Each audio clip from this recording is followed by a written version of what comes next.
Hi everyone.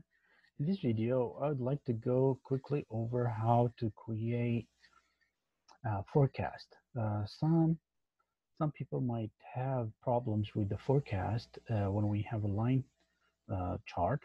So let's look at an example. I will create a line chart, and our last year is 2019.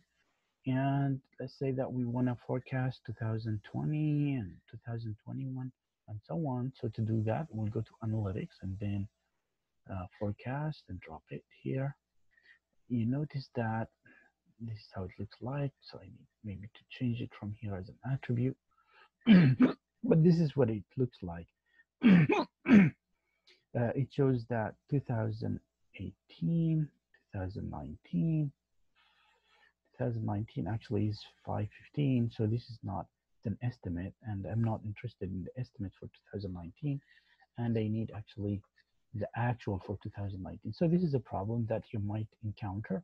So to solve this problem, you will need to go to analysis and then forecast, and then under forecast options, and then you can say, for example, the exact year that you want. You can predict more than 1 year.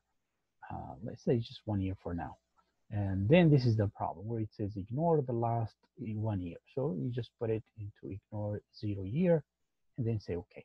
So now we have the actual number for 2019 and we have the prediction or the estimate for 2020.